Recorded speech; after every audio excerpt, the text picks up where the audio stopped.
Hi friends, എല്ലാവർക്കും ഈ പുഴയും കിടന്ന റിവ്യൂയിലേക്ക് സ്വാഗതം. ഈ റിവ്യൂ നിങ്ങൾക്ക് ഇഷ്ടമായെങ്കിൽ ലൈക്ക് ചെയ്തും സബ്സ്ക്രൈബ് ചെയ്തും സപ്പോർട്ട് ചെയ്യണേ. പൊട്ടിക്കരങ്ങിയ സുജാത ചോദിക്കുന്നു, എന്താ എന്റെ അരവിന്ദേട്ടന് പറ്റിയത്? എന്റെ അരവിന്ദേട്ടൻ എന്താ പറ്റിയതമ്മേ? കരഞ്ഞുകൊണ്ട് മുത്തശ്ശി പറയുന്നു, എനിക്കറിയില്ല. കാവേരി പറയുകയാണ്, ഗംഗേച്ചിയുടെ നിശ്ചയത്തിന്റെ സന്തോഷത്തില് ഉറങ്ങാൻ കിടന്നതാ, രാവിലെ എഴുന്നേറ്റില്ല.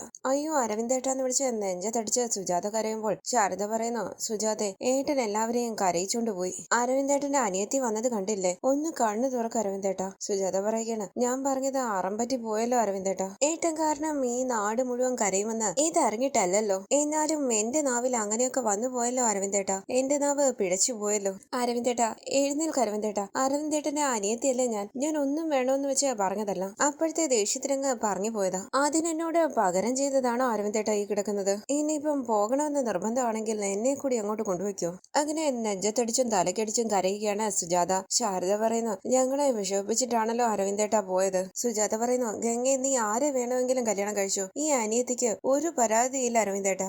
നിങ്ങൾ എനിക്ക് ഏട്ടനല്ലായിരുന്നു അരവിന്ദേട്ടാ, എനിക്കെന്റെ ദൈവമായിരുന്നു. ഏട്ടനില്ലായിരുന്നെങ്കിൽ ഭർത്താവ് മരിച്ച ഞാൻ എങ്ങനെ ഈ മക്കളെ കര കയറ്റുമായിരുന്നു? എന്നോട് പിണങ്ങല്ലേ അരവിന്ദേട്ടാ. ഏട്ടനോട് മിണ്ടാതെ നടന്നത് ഞാനല്ലേ ഏട്ടാ. ഇനി അങ്ങോട്ട് മിണ്ടാമെന്ന് വെച്ചാലും അത് പറ്റത്തില്ലല്ലോ. ദൈവമേ, എന്റെ അരവിന്ദേട്ടാ ഒന്ന് എഴുന്നേൽക്ക്, എന്നോടൊന്ന് മിണ്ടേട്ടാ. എനിക്ക് പിണക്കമില്ല അരവിന്ദേട്ടാ, എനിക്ക് എന്റെ ഏട്ടനോട് പിണക്കമില്ല. പെട്ടെന്നൊന്ന് ആലോചിച്ച് കണ്ണീര് തുടച്ച് പുറത്തേക്ക് പോവുകയാണ് കാവേരി.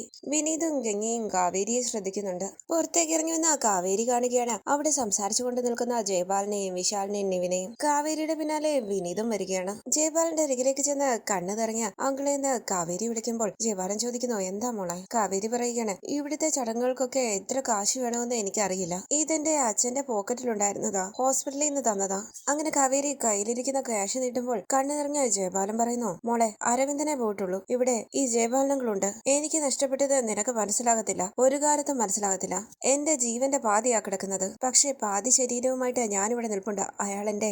കാവേരി പറയുന്നു, അപ്പോ ഞങ്ങൾക്ക് നഷ്ടപ്പെട്ടതോ അങ്കിളെ? അച്ഛനായിരുന്നു ഞങ്ങൾക്കെല്ലാം. അച്ഛൻ ഗൾഫിലായിരുന്നെങ്കിലും ഞങ്ങളുടെ ആരുടെയും ജീവിതത്തിലെ ഒരു കാര്യവും അച്ഛൻ അറിയാതെ നടന്നിട്ടില്ല. നല്ല കാര്യമാണെങ്കിലും ചീത്തക്കാര്യമാണെങ്കിലും അത് അച്ഛനോട് ആദ്യം പറയുക. അതിനുവേണ്ടി അച്ഛന്റെ കോള് വരുന്നത് വരെ കാത്തിരിക്കും. നാളെ മുതൽ അച്ഛനില്ല. ഞങ്ങൾ ഇനി എന്താ ചെയ്യുക ജയപാലനങ്ങൾ? എങ്ങനെയാങ്കളെ ഇത്രയും പെട്ടെന്ന് അച്ഛൻ മരിച്ചു പോയത്? അങ്ങനെ അങ്ങ് മരിക്കാൻ പറ്റുമോ? ഞങ്ങൾക്ക് അച്ഛനല്ലാതെ വേറെ ആരും ഇല്ലാന്ന് അച്ഛൻ അറിഞ്ഞൂടെ? അങ്ങനെ കാവേരി പൊട്ടിക്കരയുമ്പോൾ വിഷമത്തോടു കൂടി നിൽക്കുകയാണ് എല്ലാവരും. കാവേരി പറയുന്നു, ഇന്നലെ രാത്രി അച്ഛൻ എന്നോട് കുറെ നേരം സംസാരിച്ചു. ദേ അവിടെ നിന്നു. അപ്പൊ എന്നെ ചേർത്ത് പിടിച്ചതിന്റെ ചൂട് ദേ ഇപ്പോഴും എന്റെ കയ്യിലുണ്ട്. പക്ഷെ അച്ഛൻ മാത്രം. അങ്ങനെ കാവേരി പൊട്ടിക്കരയുമ്പോൾ കണ്ണു നിറഞ്ഞ് കാവേരിയുടെ തോളിലേക്ക് കൈവയ്ക്കുകയാണ് ജയപാലൻ. കാവേരിയെ ചേർത്ത് പിടിച്ചുകൊണ്ട് വിനീത് പറയുന്നു, വാ കാവേരി. അങ്ങനെ കാവേരിയും കൂട്ടി അകത്തേക്ക് പോവുകയാണ് വിനീത്.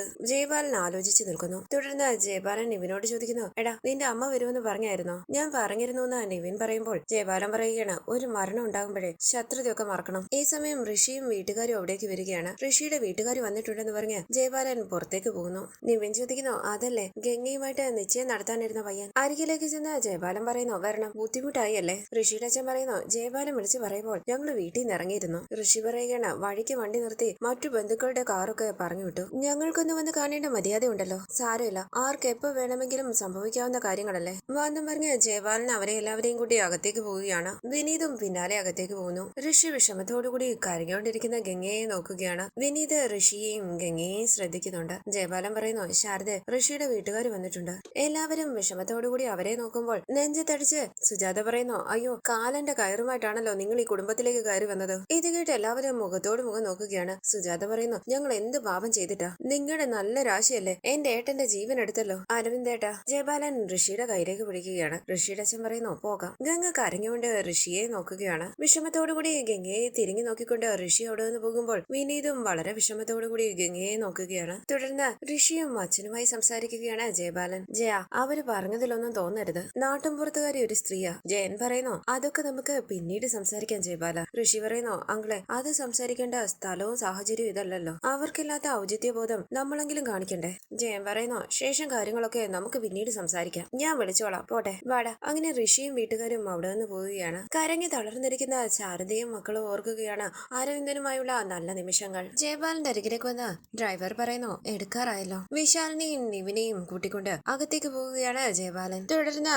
അരവിന്ദന്റെ ബോഡി എടുത്ത് പുറത്തേക്ക് കൊണ്ടുപോവുകയാണ് അവർ. എല്ലാവരും ഉറക്കെ പൊട്ടിക്കരയുകയാണ്. അരവിന്ദന്റെ ബോഡി ആംബുലൻസിലേക്ക് കയറ്റുമ്പോൾ ഗംഗയും കാവേരിയും ഒപ്പം കയറുകയാണ്. ശാരദയും സുജാതയും രാധമ്മയും യമുനയും നിളയുമെല്ലാം ഉറക്ക പൊട്ടിക്കരയുകയാണ്. അവരെ സമാധാനിപ്പിക്കാനായി ശ്രമിക്കുകയാണ് പ്രവീണയും ഗീതയും. തുടർന്ന് ശാരദയും സുജാതയും രാധമ്മയും നിളയുമെല്ലാം പിടിച്ചുമാറ്റി ആംബുലൻസിലേക്ക് കയറാനായി ശ്രമിക്കുകയാണ്. ജയപാലനും ഡ്രൈവറും നിവിനും വിനീതും കാവേരിയും ആംബുലൻസിലേക്ക് കയറുന്നു. അങ്ങനെ ഇന്നത്തെ എപ്പിസോഡ് അവസാനിച്ചു. ഇനി അടുത്ത എപ്പിസോഡ് പ്രൊമോ റിവ്യൂ. അരവിന്ദന്റെ ബോഡി ശ്മശാനത്തിലേക്ക് കൊണ്ടുപോവുകയാണ്. അരവിന്ദന് ആൺമക്കളില്ലാത്തത് കൊണ്ട് വിനീത് ചടങ്ങുകൾ ചെയ്യട്ടെ എന്ന് ജയപാലൻ പറയുമ്പോൾ അച്ഛന്റെ മക്കളായ ഞങ്ങൾ ഇവിടെയുണ്ട്, ഞങ്ങൾ ചടങ്ങുകൾ ചെയ്യാമെന്ന് ഗംഗയും കാവേരിയും യമുനയും പറയുകയാണ്. ഇത് കേട്ട് ജയപാലൻ അവരോട് ചടങ്ങുകൾ ചെയ്യാനായി പറയുകയാണ്. തുടർന്ന് അരവിന്ദന്റെ ചടങ്ങുകൾ ചെയ്ത് ചിതയ്ക്ക് തീ കൊളുത്തുകയാണ് ഗംഗയും കാവേരിയും യമുനയും. ശേഷം അവർ പൊട്ടിക്കരയുകയാണ്. ഗംഗ കരഞ്ഞുകൊണ്ട് കാവേരിയെയും യമുനയും ചേർത്ത് പിടിക്കുമ്പോൾ കരഞ്ഞുകൊണ്ട് നിൽക്കുകയാണ് വിനീതും. നിവിനും ജയപാലനും വിശാലും ജയപാലിന്റെ ഡ്രൈവറും എല്ലാം വിഷമത്തോടുകൂടി അവരെ നോക്കുകയാണ്. പിന്നീട് കാണിക്കുന്നത്